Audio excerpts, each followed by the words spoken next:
24 juillet 2023, bon début de semaine, vous suivez Congo Buzz Télévision. Madame, Messieurs, bonjour et bienvenue.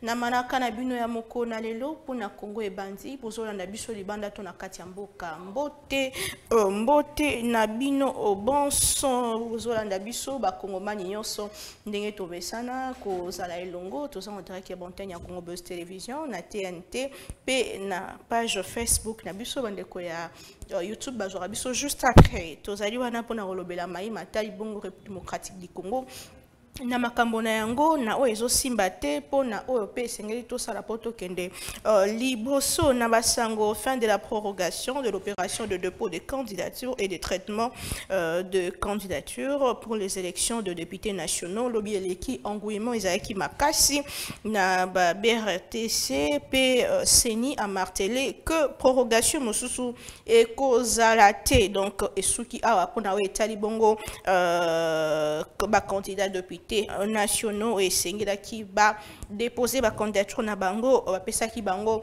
mikolo ba accéder ki bango 7 jours alors tango wana et si selon Seni to signaler que bandeko ya SID ya Martin Fayulu pe bandeko ya Lamuka ba garder position na bango ya ko boya ko déposer bongo ba candidature ya ba député to pe ba candidat na bango batalisi que bakoko bako exiger audit ya audit externe ya fichier électoral pe bazolaka ba manifestation na ville provinciale Kinshasa.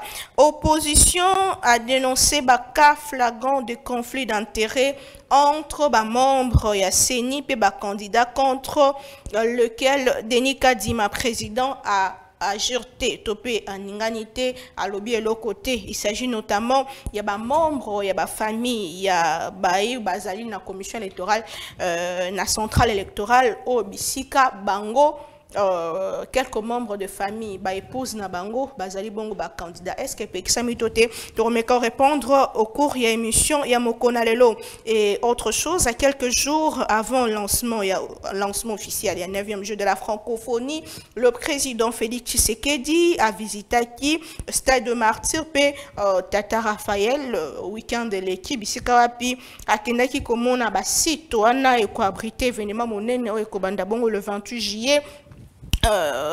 Donc, dans quelques jours aussi, où 2023, chef de l'État a se montré qui optimiste, n'a pas travaux et bongo déjà réalisé, c'est-à-dire que RDC et l'Engelami pour na koyamba, bayi kepe bakoya na milulu minene oyo et week-end de l'équipe, les éléments de la garde républicaine, basala kibongo, basala kibongo marche d'endurance na capitale RDC na Bakter rebelle ya ville province ya Kinshasa batambolaki na miso ya population et yambaki bango na esengo komona ndenge bazalaki balataki kitoko pe bazalaki bongo na manduki en deux groupes bango bautaki na Montel Fikine na Limete bamsu bautaki na Bandalungwa pour bakutana na camp en chat yango ezalaki weekend et leki liboso e bapandisango lobby ba communicateur ya Alliance de Congo de Congolais progressistes ACP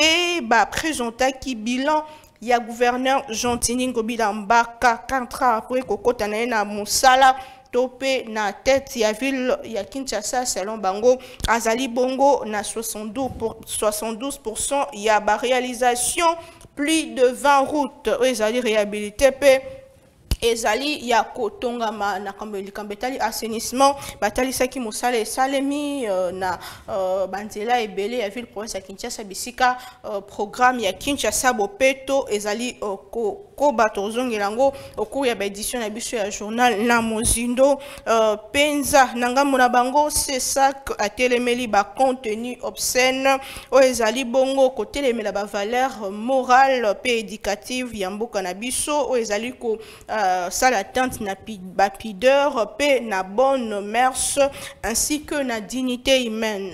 Conseil supérieur et audiovisuel a sengi na ba parents ba yeba bon ko surveiller ba na bango bao bazana ba compte ya ba réseaux sociaux bisika bazali ko balancer ba image ya mabe batali si que mobeko ekokwe à likolo na bango mikolo pe bana depuis un certain temps on balance tout sur les réseaux sociaux ezali kitoko mingi te c'est ça à rappeler na ordre mikolo koya ba sanction ekokoya même sur les individus au bazar bazorata na bango ya koyeba ko balancer biloko mabe sur les réseaux sociaux depuis ya ba valeur na biso africaine pe congolaise clôture ya dépôt ya ba candidature ya ba députés nationaux pe ba mesure ya gouvernement sur économie en mboka na biso depuis un certain temps tozo lela likamba dollar ezo mata chef de l'état a bengisa ki bongo na réunion moko munene pona kolobela ka likambo etali bongo kokitisa topé ko stabiliser taux de change depuis nini salemi te nini ko sala pona ko stabiliser pe komema bongo économie na biso likolo to kolobela ngo et puis na suka émission to ko silisa na sujet ya ba décision au nouveau commandant ya ville province à Kinshasa azwaki notamment ko pekisa na ba roulage bakanga ba interpeller chauffeur, nalikambo etali, bongo tracasserie et autres, mais la question se pose sur respect et code de la route. Chauffeur, qu'est-ce qui va se passer? Est-ce que c'est résoudre un problème et créer d'autres? Ce sont des questions. Comment est-ce que tokoki kozwa solution na problème wana tokozongelango ku émission na biso ya mokona lelo to lobela Congo na professeur Edi Yeni ya nouvel élan ndeko oazali na lisanga cher ya mwana mboka Adolphe Mozito tozo senga déjà rejoindre biso sur ce plateau. Faut rappeler que bango ba déposer ba candidature na bango pouvait déjà entrer mwana mboka mbote pe boyebola mbote mingi mama Naomi pe simbote na beba kolanda biso kasi no kina mbela no lobby était nouvelle la muka bandimi biso to suite déposer ki ba candidature na biso kasi zali décider de ba déposer ba candidature te. Ah la muka elle musique. Il y en a pas deux. Il y en a pas deux. Oui, la muka. Okay. Parce que tu bien tendeko na biso Martin Fayulu alongwa na la muka kendaka na bloc patriotique simaki na bloc ya Lubumbashi bongo te bindenge ba kokoba. Donc la muka etikala Robert Moko. Voilà. Très bien, merci pour la précision détail. Bon, au PCBISO, la Mouka, Bakei, na ma ponomi m'a déposé, mais bon, qui quand même, Kolandela, Makambe, ça normalement na procès électoral. Toposa qui va préalable, na bisto Baki et Sengeli, va enrôler les trois territoires, Masisi Rochur, na Kwamonto. Hein, Peko Senga, Likambo, Tulubiawa, loi électorale, la loi portant répartition des sièges. Hein.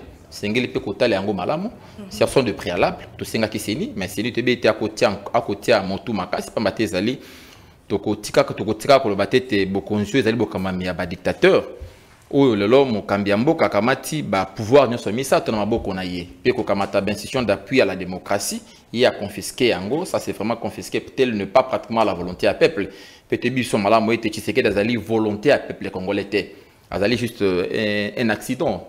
Il y a parcours, puis histoire Nabiso, l'histoire, je crois bien, le tribunal de l'histoire ne pardonnera jamais Kabila, Naba bande na yo basali te tozo bokonzi, bokambami oyo, ndoko mona toko beta masole ya dollar, masolo toko beta masole économie Nabiso, pona kotali sa ete mboka e kotambola malamu te.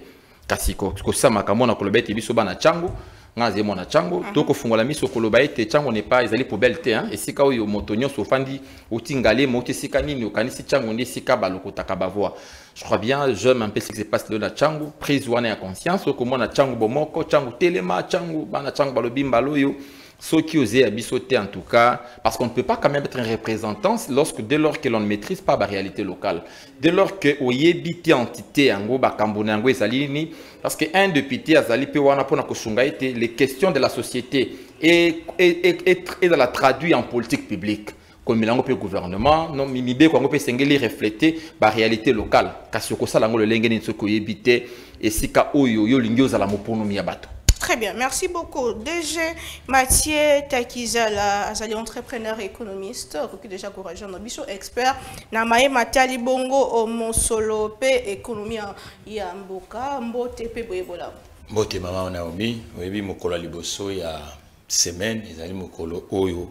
Peut-être dans le mois de juillet, et l'anga, il faut ba tambola kana nzela mombongo parce que mombongo soki eza na mboka te mboka ekotaka pe mbutu mbutu na kosenga na bandeko na ngano so ba commerçant ya République démocratique du Congo Longonia il faut tout accompagner parce que village sans commerce les un village en ruine mboka sans beteli lo ba benga entreprise mboka ana pe moye ba batambola réalité pas si bokono wana ekotaka makasi oyebi ke biso mbutu mbutu ebandikala ndefu kotelemisa susu banganga maele ya mombongo na mboka na biso autant to yakini banganga maele ya mombongo mama na omi na mboko oyo bo moto yalaki obatu ba ko sala oyebi lelo bo moto esi kimi mboka pour ni mosala esi kimi mboka fu bailenge bo ba ko yekola lelo tozwa pe bo bengi l'élite économique. L'élite économique y a la kaka certificat d'école té élite économique y a la bateau bazo ko piloter ba projet économique na territoire na biso aussi mi penzi likambo yango question moko avant to ko même na mathématique biso ni ezo sala que économie na biso esimba mamingi na maboka bapaya et que bana mboka bazala vraiment comprendre l'engagement sécurité est-ce que ça climat d'affaires topé gouvernement ezo faciliter binotage la responsabilité ezali partager ndeko na ngai ba banso pe bazo sala mbongo bazali blanc comme neige té oyebi na mboka na biso moto aza commerçant mais akobilobi akanisi akomi roi azwi crédit olie ati yango na mosala ya sombi 4-4 abali bandeko na nga basi mine to akei na mpoto biso pe bato mbongo toza na mwa mokamo mais mboka pe aza kosala confiance te na bato ya mbongo ya mboka na ye po mboka nyonso soki otamboli po yoka solo ya kitoko il faut pe mboka wana za na bato ya mbongo na ye bitango to ngeba kulutu janombe na mboka oyo mboka pe ezalaki ozo sentir que l'Équateur bato bazo sala na bandu bato bazo sala ainsi de suite donc responsabilité et à partage peuple payé moko lorsque congomani crise de confiance c'est koti congomani soka salé loko ata tiango valeur obéac ndeko congolais pour sombe pas ndeko naye azo trouver toujours ka ba raison a préféré indien que congolais toujours ka ba raison kasi mboka ngo soko to sala ndenge nini okomona ke yango crise de confiance wana elongwa patriotisme ya la kana constitution te patriotisme pe na biloko ba congolais ba sali il faut pe tous ana boko consommer yango parce que ndebongo to kokimisa bombo ya pasi.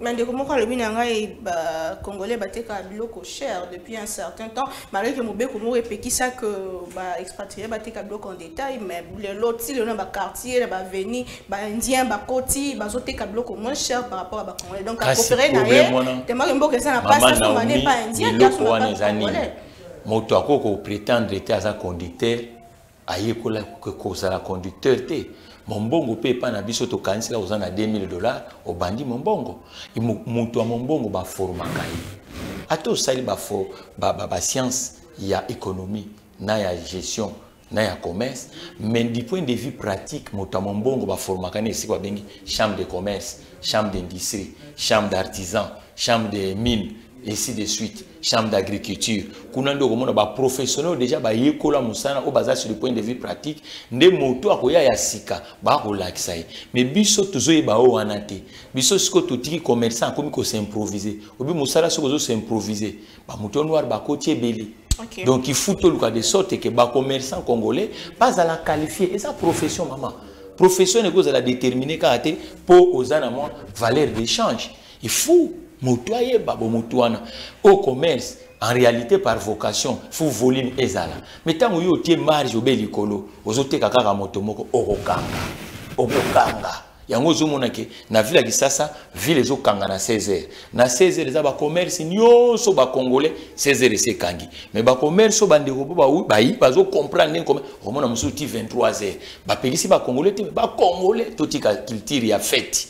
Très bien, merci beaucoup. Depuis la candidature, Israël qui va clôturer le biais qui a un prof Edi Yeni, Binobo de Pozaki, la candidature na Bino. Est-ce que nous allons tout droit vers les élections et quid il y a des revendications na Bino ou je n'ai pas réponse. Oui, nakanisi kolobete toko kende vers l'élection et que nous allons tuna moko penza makasi minko yanula na yango. Il y a encore des contraintes mingi et que ça l'était na mona mo élection aussi cannabis. D'abord les cambalboso na ko ba contrainte sécuritaire kotala maima koleka na est ya mboka na biso lelo yo maima koleka na Kwamuntu Kwilu Kwango pe na Bakongo okomona ete mobondo okotala lelo l'appareil fait la situation sécuritaire est vraiment chaotique na kaniste makambo ekosala ete tozala penza mosika na mwa élection pe likambo ya financement ya seni kino lelo o seni na zwi misolo onyo soto esengeli te pona ko bongisa mapono milolenge esengeli kotala oko pesa misolo kasi esengeli seni asala babengaka ba appel d'offre wato basomba ba commerçant baya basombela bino biloko ya maponomi bana yango mais tango musoko pesa mpe na tango esengeli te ekosimbaka te et puis na koloba pe malamu climat politique na biso ezayi penza malamu te donc vous déposez la ma candidature mais besoin d'imate ba doute ezana oui kene lelo oyo moi nkoko seze mingi na makambo ya seni mais tika na tiamo le bamoko na makambo ndeko tuni motuna moko vraiment important ya malamu mingi otuni ndeko makambo ya Comex je mets ndenge ya lobby kasi na kobakisa boye lelo avec un taux de terrain au toit dans la banque Nabiso, vous savez que les commerçants, les entrepreneurs congolais ne sont pas accompagnés. Biko le nyon se accompagne à entrepreneurs na bango. Occupé ça parce que aujourd'hui dans le monde moderne, basala ka mombongo tela ko zimi solonanda ko no bani mombongo. Tant que donc la banque doit accompagner. Mais banque Nabiso taux d'intérêt za linini. Ba congolais boni ndenge de Mathieu Takizala zalia asali moi a gangi pe mingi. As une entreprise na ye mokolonini l'état pe ya ko accompagner mokolonini banque moko ya malonga pe ya ko accompagner abidi kambo ya crise ya confiance ngai na vanda na lekyo ala ninga na sima un commerçant tovani na ya bisinga ya tala biloko ngai na yango na ko pesa yango ba indien bateka nga moto na importer biloko soki ngai na teki bato ba pia na confiance te mais ali soki indien teki mais indien soki ezali une histoire vraie biloko ne ye tovani na yeboy a ko pesa ngo ba indien. Donc, c'est pour dire qu'il y a un peu de confiance et la culture entrepreneuriale. Et c'est qu'il peut tout apprendre que quand il s'abonne à Makambo à Bimbongo, kubanda école primaire. Si bana bakula na culture wana, Congolais là na culture ya ko épargner té.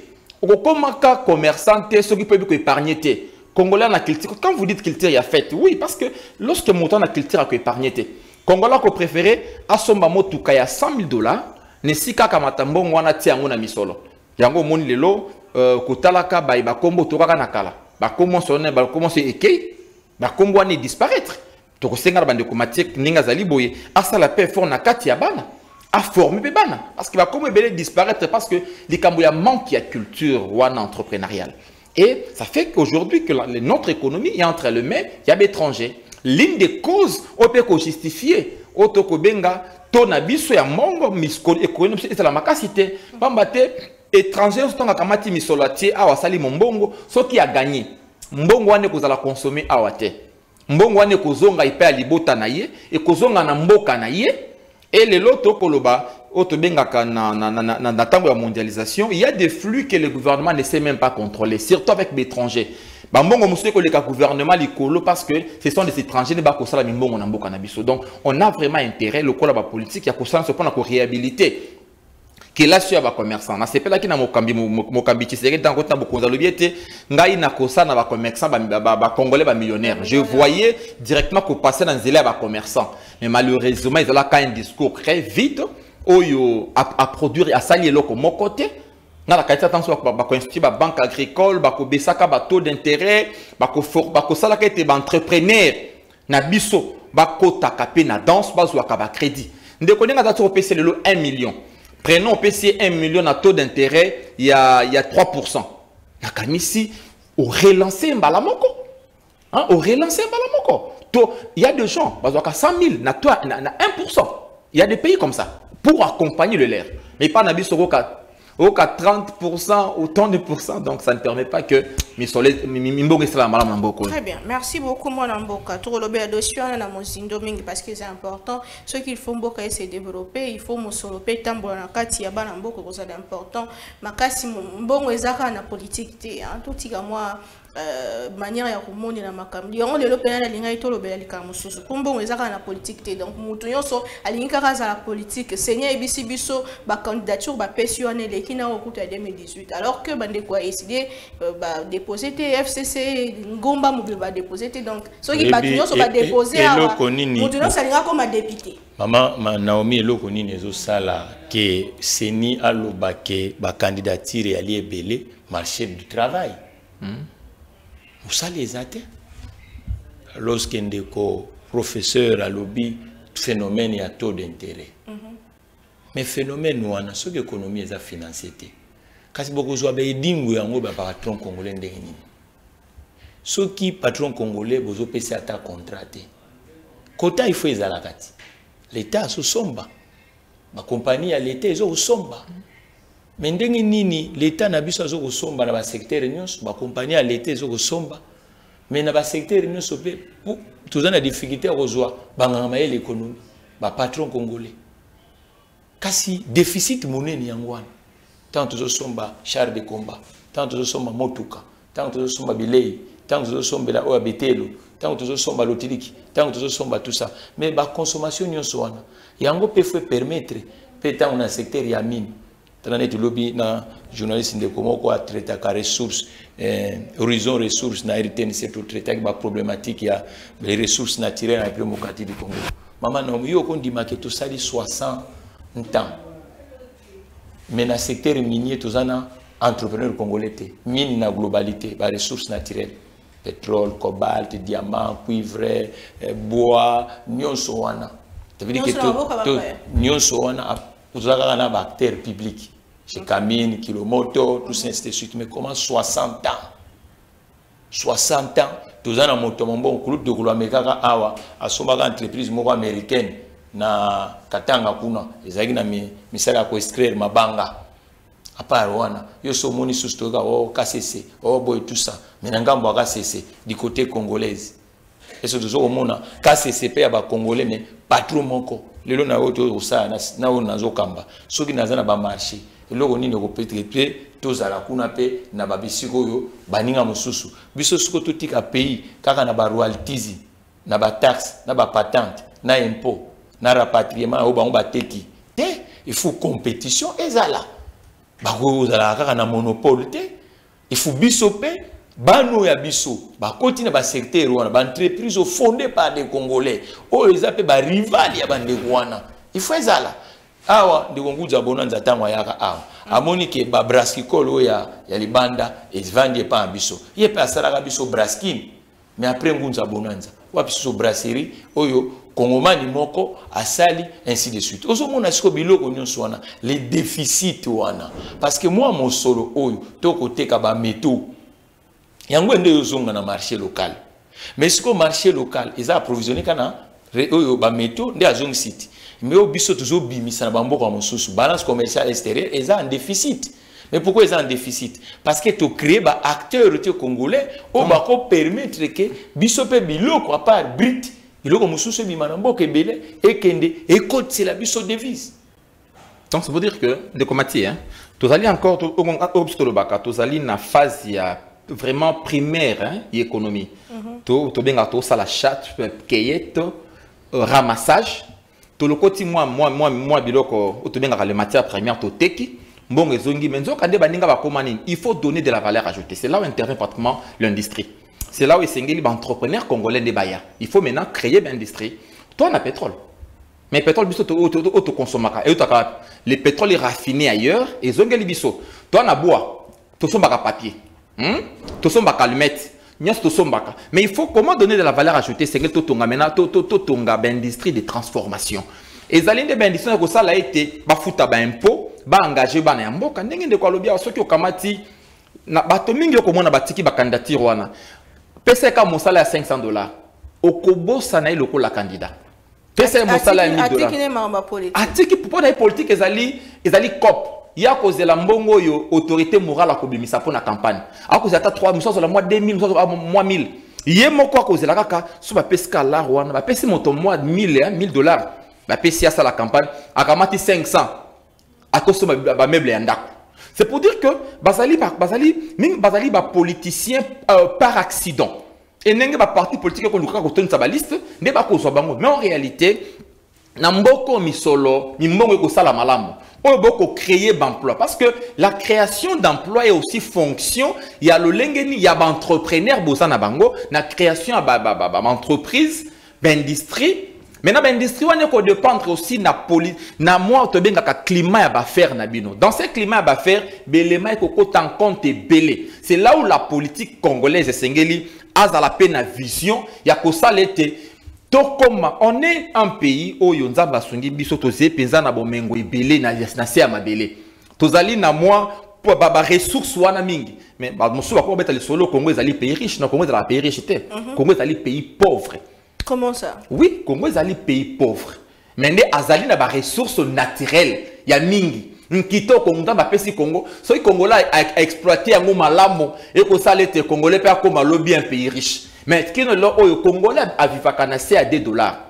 Na $2. Mais toutes les solutions, dérèglement climatique, faut soit forêt na biso o kamata tourbière ya Congo pour régler yango likambo ya voiture électrique il faut zonge pa na biso so ko za makambo nyonso pour ça la bitumba malamo il faut zonga na Congo apeso matière maintenant to ko importer ba matière brute to ko somba tous les produits manufacturiers venant de l'étranger Congola somba ka motuka libanga somba ka kiti asomba ka mbeto asomba ka éponge biloko ya kolia Congolais ko importer maïs a ko importer les légumes Congolais a importé poisson. Imaginez-vous un pays comme le nôtre avec 80 millions de terres arables agricoles où on paie kaka bilanga. Aiko salete toka mata 70% ba chômeurs na biso ba misala. On n'y pense pas. Kaka bilanga ko salete tozo ba devise belé. Toko penser na yango te. Toko lona, toko sala mimbongo, toko sala ba kiti yawa pe ko teka yango libanto na bois. Mais c'est pour dire que les Congolais doivent un peu repenser sa vision. Tant que tu as la vision, tu as la politique, tu sais que dit Fayoulou, Mouzitou, Jean-Pierre Bemba, tu as la solo oyo, Très bien, merci beaucoup. C'est important que le parce que surtout si quelqu'un de go tu kolobela Fayoulou, Mouzitou, Kabila, parfois Congolais perd comme cause à distrait, makambo malonga zolo baté, azo salate pour tout ça mingi na katia makambo ça ya ba individu et ça vraiment malam mingi te yamboto simba ba mesure ya gouvernement pour na kitisa taux de change parce que chef de l'État qui en gros sous la communication naie week-end de l'équipe lors du conseil de ministres le Senga la banque centrale pe na inspecteur ya finance ba ota la mametali au solo parce que mboka bana bazolela bana mboka bazolela to zonga na kambetali seni mona mboka Mathieu Takazala to zongela yo ka flagrant ya ba conflit d'intérêt entre ba candidat na ba membre ya commission ya CENI. Est-ce que Pekisami, na membre de famille, il y a commission, il y a CENI, a postulé selon Mibé Kwambokanabisho? Bon, au moni constitution, azali wa bengi livre, le book kunzi, o yazali charpente architecture ya mboka, tout tambola kana yango na mboka nyonso. Mais maman Naomi, au moni na espace public, to ko za la juge partité. OK. Pour même atana éthique, ton odontologie.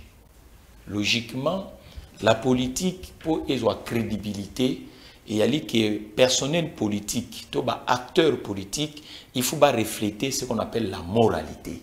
Au moment où on a un commerçant et qu'au quotidien vie actif, mokolo oyo ozui fonction moko oyo ezali public républicaine et loko aliboso, il faut se renoncer na oyo professeur ça probable conflit d'intérêt et à la té. Aux États-Unis, tant on dit trompe aïe, azali commerçante, entrepreneur monene, azana ba mbongo na ya saraka. Mais lorsqu'il a ba élire comme chef de l'État, il y a États-Unis d'Amérique, société na ya ko exercer sous kuna te makamone fait longwa. Parce qu'il a commis un rôle public pour conflit d'intérêt et à la té. Au monde na ba pays no sur le monde, un militaire azalaka politique, azalaka politique té. Ce qui est militaire, à l'ingénieur au la politique, c'est un gars qui a longolanza combat. Le président Olusegun Obasanjo, c'était un ancien général. Mais tant qu'on a la politique active, il a commis retraité dans l'armée. Pour nani conflit d'intérêt et à la tête. Il faut un espace public pour politique nabiso et susciter sous ma vocation et susciter sous engouement. Il faut que les artères politiques en Boga nabiso ba éviter que ça la ba conflit d'intérêt. Moni conflit d'intérêt et bomi même mon bongo tout le bois. Ponani. Moto a koti batie ministre. Ngande ko matie takizana nazana ba makanise be na industrie ou ingénierie. yo lien aya po tengai maele wana totia po espace public a gagné te cousin moko alaki na bwende ayebi na ingénierie ote comme ndeko batie ministre ake ko benga cousin wana marché wana basani ba pesi cousin azobo sanengi cousin na kozana compétitivité et que ça là qui na bwende chômage wana sani et ben on continue. C'est pour ça un espace public dans la politique et là que contakaza éthique au moni François Fillon quand on dit Kamboyo aux Seni. Ndeko François Fillon azalaki candidat il y a droite française na élection présidentielle bah ça les primaires na bango moto atikala ki po moto nous rassembler autour avec François Fillon mais t'as la moralité paille et y a ko isandeko ba moni les kambo histoire il y a des costumes population moto to tia wana Yesu sa komi ke ba yo pese ba do ba des costumes il y a 26 000 euros 26 000 TTT moto likambo isani après quand on a likambo wana ya costume bandaki yo bimaka ndeko tango azalaki mokonzi ya mboka a faire bénéficier que moi si naie emploi parlementaire oyo kutu azako sala te mais bazali ko fouter mon c'est que ça m'a comme pe qui samite mais éthique là essayer que muto ça mais il faut sala il faut mériter okomona apesa ka moi si naie musala ya assistante parlementaire mais moi ça tika ko sala musala mote mais mo solo ya l'état elle ko obima opesa mwasi baye ko landela sunde ko fio balbi atende ko fio bana naye balaki nanu na aja ko diekola na itelo mais atiaki bango ba 600 parlementaires ndeko alaki susu na moyen susu ba tuté ya ko continuer chemin ya kozala président to et candidat susu ya droite monique de ko fio alongwa na scène publique surtout ken de ko Chirac alaki maire avant comme président maire ya Paris oka alikamo balobaka emploi fictif non ya Paris mutu azali membre ya parti politique ya RPR à l'époque allez bazwaka mosolo bafuta na mairie à Paris comme agent à mairie à Paris or que ali militant ya RPR likambona ti lelo et kolaka Jacques Chirac na po pour na espace public bande ko ba que politique et yali po na motonio sauté politique eza po na ba initier politique eza po na batu oyo faut yeba ke abimi na miso batu faut za irréprochable na France ba benga ngo un acteur politique a moto baskanaka ye vina ye est-ce que futa kampako est-ce que moi sinaye atretake malamu est-ce que bana ne ba mode il suffit ka moi moko et c'est tengami homme politique ou on appelle à resoudre problème est-ce que compte bancaire a le coûté zate est-ce que seni ezali organe technique poté na maponami webi yo moko batante zo ko perdaka kana makambo oyoka motonyo so ngana lingi na senité oh tout ça donc na ko senga bandeko ba na ipa ya seni vraiment ba zwa ngambo ngo na gravité po ya laté bande mususu ba bimisa moni bango kutu to ko perdre pétango vraiment loi pour l'instant il faut tout le mingi éthique et s'exprimer dans espace public. Donc mobeko pekisi yangote. Mobeko yamuna lobby te, mobeko likunji et lobby congolais manso ali na droit na ba devoir l'espace public. Ozomona. Alors maintenant ko favoriser ndepe mobeko eboyaka. Yango to benga conflit d'intérêt. Ça veut dire que tant ba pesho maman Naomi likambo liboke ya famille donc moko ata moto abatelaki na méritocratie mais tango komba ebika ke ndeko mama Naomi azali wana ba suspicion pe comme ça nini comme ça yango ba éviter ka siko ke soko zui likambo ezangambo ya famille il faut ka ko éviter ke moi ndeko mususu ya ko bimakuna akoza nini na méritocratie mais soki ndeko mususu ya ko bimakuna bato alobaka ka moni professeur ye ni ndenga zaboye moi sine lokola zana ata professeur asani likambo na ndenge esengeli non et à favoriser moi pour tout luka makamwana tisute vraiment il faut bande kona batekata bakotata na mombongo comme déjà moko na bango azakuna bakoma mais exactement musala au lieu za la source comme non moni ba bénéficier eza bien te motunyo ça droit rozana ba ambition motunyo so ana droit ba ambition mais maman moni mboka to zonga sima bana 1960 parce que ba makambo wana yango pezo sala ke batu ba se désintéresser na la chose publique ou bengi politique il faut un homme politique ba aider biso que ba congolais ba croire sous na politique que commenter ndere moni musique ta musique ba comprendre que bato balanda ka bango faut bazala ka mode omoni que musique lelo pe soko tali mo nguma o ezalaka nango ezana ngo susute bandeko na biso pe ba pasteur to na oyebi kezaki na nguma moko boy tangu engouement peuple apesaka bato engouement il faut toujours qu'on redevabilité très bien merci beaucoup mon amboka professeur Edi Yeni tangu opposition ezo dénoncer likamba conflit d'intérêt na oitali bongo ba membre ya CEI na tuni professeur na tuni ndeko awa déjà ebisinga que et le mobeko epekisi na ngote mais en quel moment est comme problème est-ce que moto azana kati ya CEI aza responsable ya bato nyonso ya membre ya famille nyonso pour bango baza ba adulte baza na ba ambition na bango bandimi ko postuler problème eza wapi mwana mboka. Je retiens deux éléments na no yande ko ngai ya lobi moralité na éthique ngai na kanisi ete bandeko ya CEI bazali lokola bato nyonso na société bana bandeko pe bandeko ya bango ba ko sala pe politique hein mwasi na mobali bazé bato mbale o ba distinct moto o akoko zo mokano na ndenge na ye pe ko sala politique kasi ko mabe so ki favoritisme nde ekoti na kati ngai na mona biso na nchilo na komona ndeko dit Monis Blaise azali na bureau ya parfait bureau ya CEI Kasile qui naie na moni wana ko la campagne mais quoi de plus normal ce qui elenge wana bato ba voter hein ba voter et que kulutu dit tout moni ça sale loko moko te pona ye ba CEI a proclamé ako kata ambition na été pona ndeko ne dit tout moni azena CEI non hein lokola ngai pe le na ko batenga ine na komi na CEI baleki na ngai batiko sala politique ngai na rakawa na mona kaleki na ngai mo basala politique en opposition na majorité na mona ka ko leka na bitando mike leki alandi ngai na sima na mona ka ya ko sala politique ya ze moto majorité ngana ze moto opposition to ko partager vision mon côté ngana lolenge na ngana ko mona makambo ya ko mona makambo na lolenge na so bokuta na vision ngai Tshisekedi moto mana na bino na Tshisekedi epai na ngai ça un échec habita c'est que d'enrichir ngabita Tshisekedi bino boko sala mabe lolenge boka mboka yango te donc chacun sa vision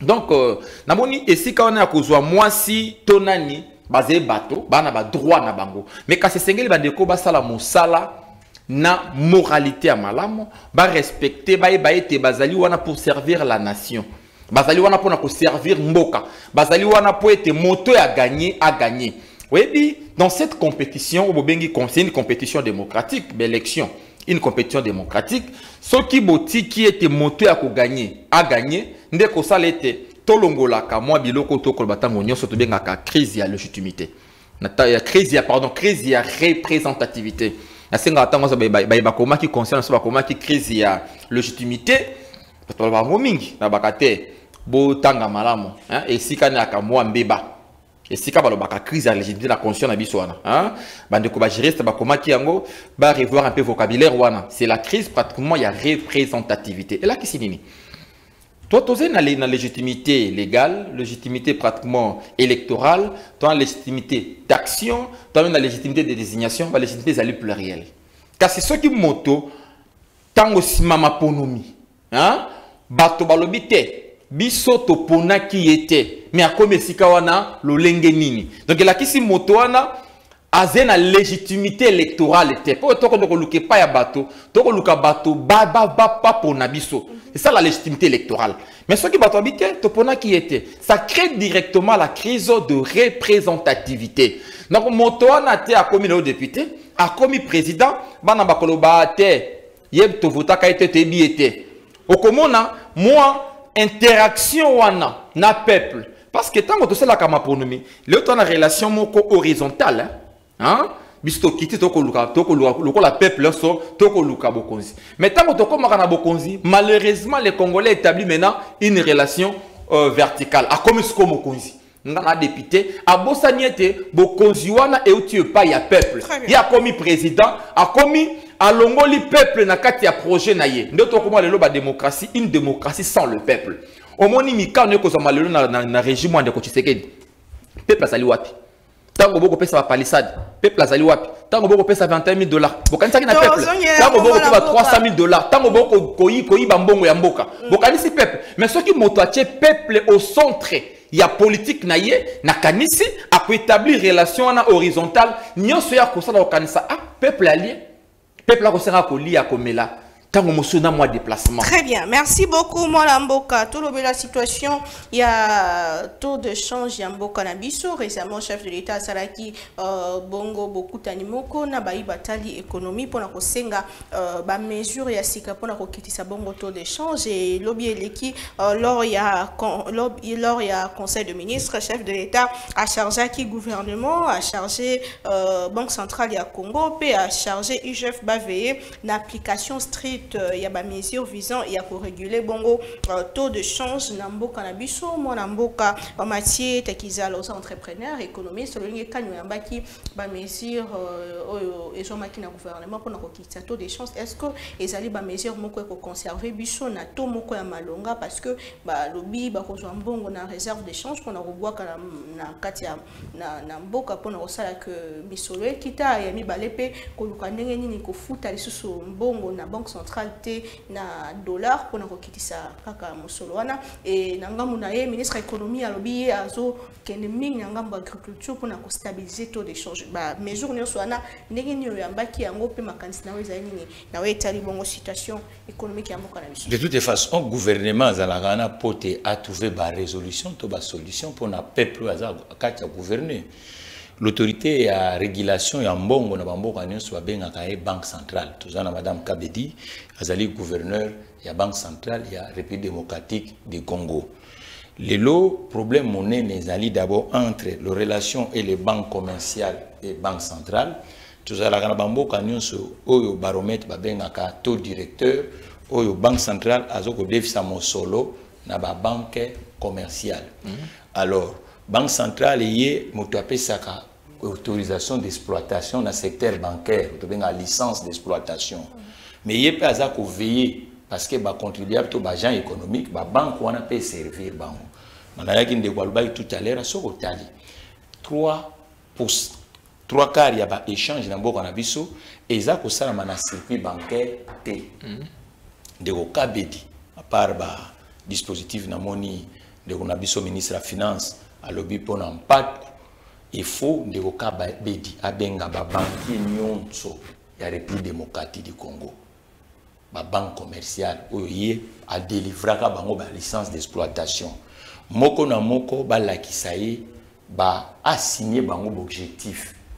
Ba brandirie crédit ya ba banque wana eza destiné na circuit économique. Ba brandirie taux d'intérêt oyo ba banque wana commercial bazo appliquer na marché congolais. Ba brandirie nombre de comptes neufs oyo wuti ko kota depuis 2020 na 2023 parce que banque musana ya limité banque action na économie productive parce que lelo tant que bo futili ndako tant que bolali ya bato tant que botamboli ya bato grande partie ya masse monétaire et ya lina maboko ya bato eza na circuit bancaire te. OK. Okomona lelo outa ba taxman oyo nyonso bazo sa na République démocratique du Congo une grande partie bazana ngambo to bengaka informel. Ça veut dire que banque a reçu substance T.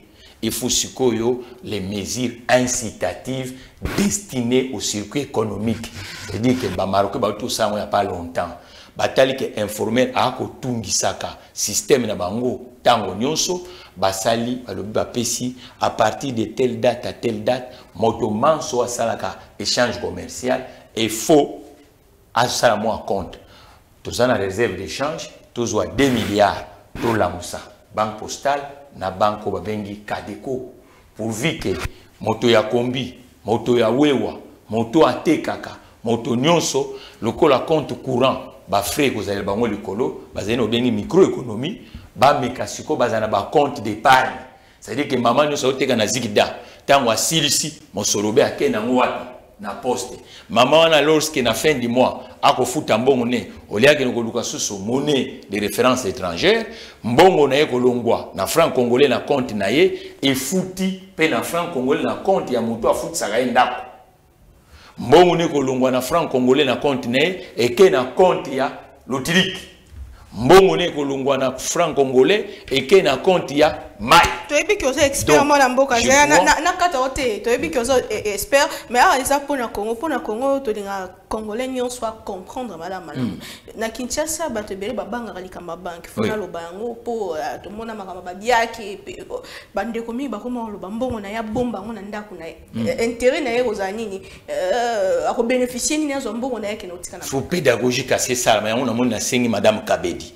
La moment boye gouverneur ya banque centrale aloba ministre utazonga kasima de Kabedi atelema ende gouverneur ya banque centrale asala mosala ya gouverneur ya banque centrale ameka ko rassembler acteurs économiques na ba acteurs ya secteur bancaire na République démocratique du Congo.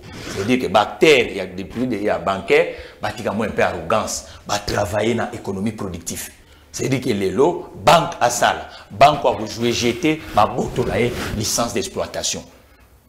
Total, taux d'intérêt pour séduire, crédit destiné, bon, bazana, quota à crédit destiné à l'entreprise, na ba ménage, ya moqué, to boto là, tu sais, bango intimidation, to boto parce que ba payer bango licence pour ba travailler dans l'économie productive, pour ba séduire, mon crise de confiance, n'indice bancaire yali. Dans un reportage, nous va le sur Biak. Normalement, chaque titulaire y a compte bancaire et compte Israël assurance. Dessonance peut faire impliquer. Parce que à ta banque à quoi il faillite. Aux États-Unis, tant que banque les banques brosées à quoi il faillite, État par un dispositif d'assurance à lobby à cause de sans paco. Donc les lots d'un lobby awa. Biso to continuer sous ce boité. Il faut nous ce salama na Congo et salama na nzela ya banque. Par exemple, les transactions monétaires, il faut qu'on fixe un montant. On peut puis continuer, moteur qui sont un véhicule, il y a $10,000 en cash. Moteur qui sont il y a $50,000 en cash. Babilo ko wana nyonso, tango moteur qui sont un véhicule. Na République démocratique du Congo, il faut les dispositifs bancaires. D'où la nécessité que l'économie bancaire doit retourner à la République démocratique du Congo et susciter confiance. Parce que moto oyo, ozokoteka mama naomi. Pourquoi ben justice sociale les ébéni namboka na biso? O comme on a moto à salaka, mais le col à crédit est destiné par un été. A comme on a neti ya Congo ko accompagner ba Congomani mususu. Oh le fils d'avoir un salaire domicilié et qu'on permettre que les institutions bancaires et ont joué rôle nango de qu'on a pas besoin moi voiture, de qu'on a pas besoin moi lopango, de qu'on a pas que moi vacances na Bunia, de qu'on a ainsi de suite. Or 3/4 de la population congolaise ba comme on a neti bango Congo et la bangote parce que les institutions bancaires doivent jouer leur rôle. Madame Kabedi de Kunanga pardon tout ça de sorte que banque centrale na biso a interagir na économie productive ya mboka oyo ba échange et salama nanzela tozwa 2 milliards to la moussa des dispositifs bancaires congolaises oyo to bengaka poste quand même ba mesure et mis na gouvernement et que sunga biso to stabiliser dollar pendant un long moment. Non, mesure gouvernement par exemple qui pas faut foutre na circuit bancaire qui foutre na franc congolais pour topé sa franc congolais substance il faut que les gestes d'échange en démocratique du Congo et salama interbancaire et puis les Kamomosusu. Pourquoi tous on a besoin de monnaie d'échange en ébélé? La production est domiciliée ailleurs. Nous sommes uniquement consommateurs. Alors il faut tout ça là que la moitié des biens au Yali est consommé dans le sol congolais et elle a pu produire parce que dans la République démocratique du Congo, au monarque franc congolais a besoin de substance. Mais pour te produire yango, d'où la nécessité, il y a réforme secteur bancaire. Il faut banque parce que l'économie n'a 60 ans durant, to financer yango te. Les gestes sont du côté de la rue. Il faut que financer l'économie. Pour financer l'économie, que le baquet, moto a $100,000. Au lieu d'en andako. Mais tant que vous êtes dans la banque a bon en place, on a été. Dès qu'on a besoin de son véhicule. Tant que vous avez mon solo, on a déficit, banque a joué moins bénéfice, il y a des copains, mon solo est canalisé. Ok, tant que mon solo est autant mon maboko à bateau. Toti qui pendant 60 ans, mon tazo son immeuble, na sac en bon. Non, et ça m'a rendu ouanaté.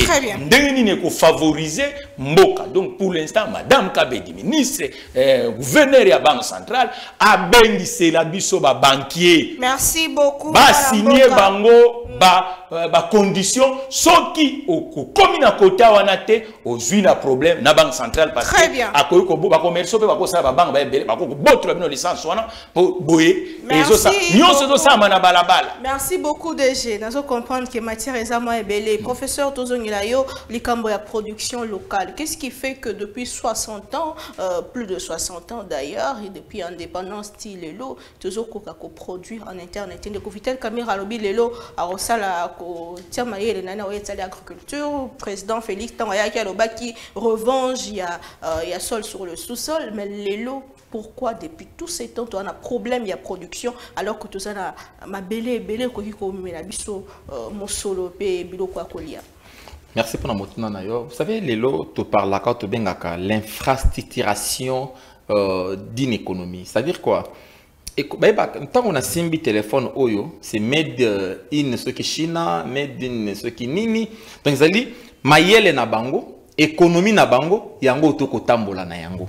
Batambola kan économie. Boze na mabaya ko koma ba meuble. Et c'est comme ça c'est le Congo, ça c'est l'intelligence congolaise. Mais chez nous ça fait 60 ans durant tokora kité ko infrastructurer économie na biso mayele na biso to te kayango pe pa baninga mosusu. Dans le bac agriculture, ça c'est une mesure, ils ont une mesure structurelle. Na kanisi de Vital Kamera, na kosenga tika ba discours.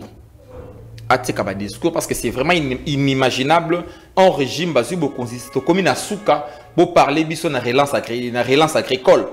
Mais vous savez la relance agricole et kindaka nzela moko na relance il y a banque agricole. Soko kei na kati ya arrière pays na biso. Hein? Et siko yo basala kabila ngayango. Vous savez que même ces agriculteurs locaux, on a besoin de financement. On a besoin de produits na utiliser pour produire et qui n'est pas na bango. Récemment, le gouvernement a financé zolo na masango récemment. Vous savez, hein, évitons un peu cette agriculture trop structurelle. C'est-à-dire quoi? Biso ko kanisa relance, c'est-à-dire ko tonga pa kabukanga lozo bo ibimbongo, ko bebisi mbongo à l'état, ko lancer ba grand projet. Il est question aujourd'hui, il y a ko réhabiliter ministère na biso ya agriculture. Nous avons des ingénieurs agricoles qui sont là pour accompagner ba fermiers, ba agriculteurs locaux. C'est-à-dire quoi? Dans le temps, les Congos n'avaient pas besoin de grandes plantations. On en a besoin. Mais il faut accompagner ces producteurs locaux. Les encadrer. Je dirais qu'on loukempe, qu'on finance bango. C'est là où revient l'importance il y a la banque agricole. Nato nini. De quoi comme taux d'intérêt. Hein? Taux directeur d'abord il y a banque centrale. Mais taux nini oh ces banques là bas couper sa misol. Le la banque agricole il est inacceptable mboka lokola Équateur. Et une province à vocation agricole. Aucune banque agricole. Aucune banque alors. Aucun producteur n'Équateur a accès à crédit. Il n'y a pas des infrastructures. Ata a accès à crédit à Mosoki Aloni. À Kobima, Nzelani. Dans le climat des affaires, il y a même le hôpital. Nous sommes les entrepreneurs. Oui, c'est le là qui est la Mimbongo en Équateur. La première des questions, où loger ma famille? Condition nini école ya mwana l'hôpital qui mwana a tombé malade donc il met l'hôpital nini en cas de problème comment l'évacuer l'otiliki maï infrastructure maï sont des questions qui accompagnent l'entrepreneuriat donc on ne peut pas en parler dès lors que ba condition wana ezali réunité banque ceux qui na teki mbongo na kotia mbongo yango wapi ceux qui na posé ya mbongo na kozwa yango ndenge nini. Donc, ce sont des questions aujourd'hui. Il y a d'où la nécessité. Donc, il y a pouvoir d'achat. Chômage. Pouvoir d'achat. Et c'est que les bateaux, vous savez, la Chine. La Chine a bénéficié de la délocalisation. Il y a une entreprise, saturation à marché occidental. Hein? Bako produire na kou ya likolo, batali. Quel est l'espace européen? Batali Chine, azana ba ingénieur ya malam, école malam, ba chinois, c'est un grand marché qui peut consommer ce que vous produisez avant de y a côté kayango libanda, y a exporter. Batali na Chine, l'hôpital les ali ba mindele batiki Europe, yé na Chine ko produire. La Chine en a bénéficié par ba taxe, ba impôt. Chine peut aller construire ici na yé industriel aux alliés composés na ba nationaux. La Chine est partie. Le Congo maintenant, azana ba ressources naturelles mingi pouvant attirer ba grande entreprise. Mais to réhabiliter l'électricité na biso. Nous sommes le plus grand producteur d'énergie électrique na mokili. Mais transport et énergie wane salamakate. Il y a des coins, l'énergie apporte des développements. Maï, tomelaka maï nini. Au Congo, on peut que maï kaka ya kalamu moko boya propre, bo traiter yango moi mingi te bo distribuer yango. Mais et pas inabiso, on ne fait pas ça. Route des alités. Tozi même matin, le secteur wana ya aviation et koufi kokufa. Transport ya bateau. Les lots au Kamati, aérodrome, aéroport, tout est boukadi et baby. Donc, il faut réhabiliter tout cela. Une économie marche de pair n'a d'infrastructure. Voilà pourquoi on a à l'État local une super structure. Hein? Centre à conception, une vision. Si l'État, maintenant, les grands problèmes que l'État n'a pas une vision. Quand je dis État n'a pas, là, je parle même de Koti Sekedi. Parce qu'à un certain moment, on veut croire que la politique de Koti Sekedi. Non, non, non. Koti Sekedi a hérité un État. Un État sans vision. Okay. Là, d'abord, les Sénégalais bien expliquer aux Congolais. Koti Sekedi a hérité un État sans vision. C'est-à-dire un État qui n'a pas défini ses objectifs. Un État qui n'a pas défini sa trajectoire.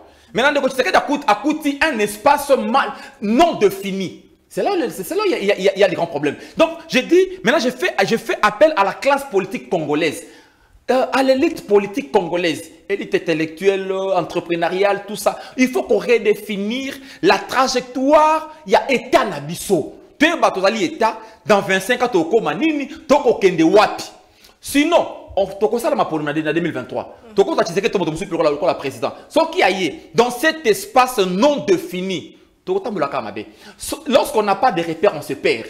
Le Congo, le plus grand problème est que dans tout le secteur de la vie, même le ministère de la planification n'a pas son sens. Donc, il faut tout planifier stratégiquement. Ailleurs, vous accédez au pouvoir, il y a des lignes déjà prédéfinies. Au conseil, tu amènes ta touche plus une démarche stratégique pour atteindre les objectifs déjà prédéfinis. Mais par là, ce n'est pas comme ça. Tu sais qu'il arrive, il va inventer son État. Demain, il va inventer l'État. Chacun invente.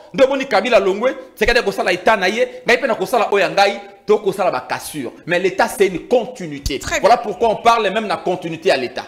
Très bien, merci beaucoup professeur, merci. Nous avons pour le mot de la fin de Komatié Takizala, Lelo Tolobeli Congo sur le plan économique, de Kaoti Kotali sa responsabilité ya Bakodiamboka et za Bao Nyoso Baleka.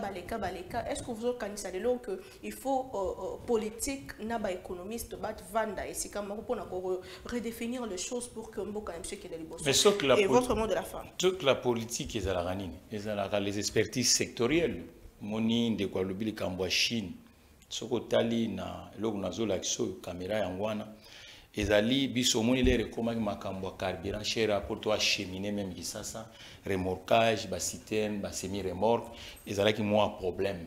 Alors na Chine pour ba entreprise occidentale s'installer Chine déjà ezala ki na ba petite PME nae capable ya ko rassurer les entreprises occidentales. Ce qui est lot, les politiciens, les socle productif dans le il faut être capable dans chaque région d'avoir des hommes d'entreprise dans le secteur où ils vont permettre que Mbokango ait une substance et que la vie retourne dans le pays démocratique du Congo. Pour l'instant, presque tous un taux de chômage au temps des athées. Or, on peut y arriver parce que tous consommer. Qui ce soit qui peut la bison mais les Congolais vont consommer. Mais chose est que les choses ne se font pas d'une façon économique. Elles ne sont pas canalisées. Tous nos ressources, tous autres en haut, na balabala. Et si on peut décanaliser nos gestes, au commun que makambo sani et ko baluka. Mais si on canaliser les gestes, maintenant ça fout la randa qui ce soit chômage na biso. Mais il y a des banda qui nous sont fout la ka. Surtout même on anzela ya banque. Au monité que ko créer valeur ajoutée, l'entreprise va avoir crédit, ainsi de suite. Maintenant ça soit taxi. Ceux qui taxi ont comme abonnement. Au monité que la société peut transport ko botama. Maintenant ça soit l'otiliki. Ce que l'otiliki a monté comme fout na nzela ya banque. Au monité que fraude paie et que banda ko diminuer, to na ba statistique réelle et économie. Donc makambo ezali kambusu stolo bagamingi te, tozala kana ba prototype. moni nga na ye na kisasa na constater makambo ebele na za étudiante lelo ya nazoye ko la société na nga parce que botinda biso libanda mais na prendre ebele comme professionnel na zana ko zwa peu ba résolution na tene na secteur automobile na lui non lelo biso to sali la marque nga nazo présider ezana etando Congo mais siko li na tambolanga moko na komi suko ambassadeur na bino Congo ko lukaka ba industriel na monde entier pour nga na capacité pour pesa ba capacité au fabriquer pinete mais ezana mundinga moso azo fabriquer pine par exemple na Chine na bibo ya cause ali passa na ngai na marché congolais mundinga moso azo fabriquer batterie par exemple na Maroc na ya cause ali passa ya société to diriger c'est moni siko hier na cause na ba élément kolobanayi donc et ça makabongo na mikili nyonso mundinga azo fabriquer bougie par exemple na Finlande na lubi ta la biso za spécial auto ga to teka ka mo bougie yaka kaso za associé à spécial auto na marché congolais ainsi de suite mikole ya soka komi na biso to teka ba bougie ngo ebele au lieu où ta ka kuna ya mipiku ndeto non to créer ka usine kaka sur place parce que déjà bo créer qui marché to créer usine sur place mais usine wana et vous allez bango 100% pour acteur congolais per ozala na kati transfert de technologie ya ka te sainin et yé et loko zanga biso ne ngwana. C'est-à-dire que l'État n'a pas secteur nyonso, il faut avoir peine à représenter na yé sectoriel. Oyo ba ko sala de sorte que transformation sociétale, innovation, nimi et sociale, fiscale et salama. Mais ce qui l'État n'a pas 6 nyonso ya salaka. Biso to komi biso ba ngama l'économie, ba entrepreneur, neti bato kaka bo suzine bo lubakawa. Oh, bazana crédité. Est-ce que ya zana ba moyen ni ba moyen ya un entrepreneur de l'expertise. Très bien, merci beaucoup. Il y a l'expertise et puis modèle économique il y a zotia nanzela. Et en goto lobby, entreprise sans crédit voit l'échec. Entreprise sans contrat voit l'échec. Beaucoup peu informel et l'équipe la société structurelle, économie et télémarketing. Tout ça là bas mesure incitative ou pour permettre que l'entreprise ou les structurelle ba meka ko kene ko effacer informel ya ko embaucher ka bande ko na biso yo bazo ça la concurrence déloyale na ba société structurelle. D'où la nécessité, il faut un plan de relance ya secteur privé na République démocratique du Congo d'une façon transversale na ba domaine où a forte valeur ajoutée ya ko créer mon sala. Bâtiment, agriculture, ne waloba tout à l'heure. Mais agriculture, les aga moto a Congo te, moté ki biloko ye ya kolona, motambu si biloko oyo, moté ki bangien, ainsi de suite, consommateur, ezali, écosystème, coopérative agricole, oyo robanda ko laksa, bitelo, oyo bateau, barosala na secteur agricole, donc ezali, écosystème, ezali secteur économique, il faut tobota, puis l'otilique. Il faut continuer sur ce qu'on a nationalité. Il faut signer Azwa Mbanda na République démocratique du Congo. Il y a les marchés, tout ça a une potentialité énergétique. Tout ça la 60 ans, il y a un opérateur moko na secteur, il y a énergie na République démocratique du Congo, y compris régie des eaux, fois Mbanda. Parce que biloko wana soki même office de route, fois Mbanda. Comme ça, tant que vous avez dans le secteur, et vous avez merci beaucoup, Mme Mboka. Tu as accompagné Bino na Moussa Sala. Prochainement, tu as prof Edi Nitosi Sanayo, Oza Moï politique, on doit relever des défis et belé. Biomoko qui a pouvoir, il y a peut-être pouvoir en place, mais ma bé, salé moi mingi. N'est ko solution na ma bé, est-ce qu'il faut recommencer tout à zéro? Est-ce qu'il faut réfléchir au-delà de la guerre politicienne, est-ce qu'il faut vraiment penser le Congo autrement pour que Makambo avance? Oui, merci pour la motuna. Passer le Congo autrement. Ça fait aujourd'hui, nos universités, basali à l'écart de la société. Or, les universités, ils ont fait le temps où ils ont accompagné l'État dans le domaine de l'Union. Comme l'État a résolution dans différentes questions. L'État congolais peut collaborer aujourd'hui avec différentes facultés et puis dans différents secteurs pour la relance na yango. Une économie, tout bien l'économie, ils infrastructure. Donc sans l'économie, il n'y a pas d'État, il n'y a pas de politique. La politique est fonction, il y a ce que vaut votre économie. Les États-Unis crient aujourd'hui parce que c'est la plus grande économie au monde. La Chine également, la France. Donc, l'économie détermine même la jure, il y a politique. Dans la canisse, c'est quoi associer? Le lot, on a banzété belé. On a faculté à pharmacie. Mais comment relancer notre industrie pratiquement? Il y a production de produits pharmaceutiques. On importe. Mais or, tu as la capacité. Tu as un département sur la faculté agroéconomie. Comment relationner notre économie? Tu as notre agriculture. Donc, on a des différents secteurs. Et c'est l'État a un peu co-relancé, coopération, interaction, on a fait le temps, centre de recherche. Et puis les politiques entre eux. Nous devons dépasser un peu nos velléités politiciennes. Hein? Créer comme ça là états généraux. Pas états généraux qu'on réfléchir sur l'État et son devenir. Comment c'est toute l'Afrique et surtout il faut qu'on paralyse le Congo. Le Congo est le pivot mondial africain. Donc le Congo, sa position géostratégique à un certain moment empêche un rôle où l'Afrique pour la terre. Donc, comment ça un obstacle pour l'Afrique du Sud, un obstacle pour le Nigeria. Donc, c'est le seul pays en Afrique qui peut booster l'Afrique. L'Afrique du Sud a eu un rôle à Congo.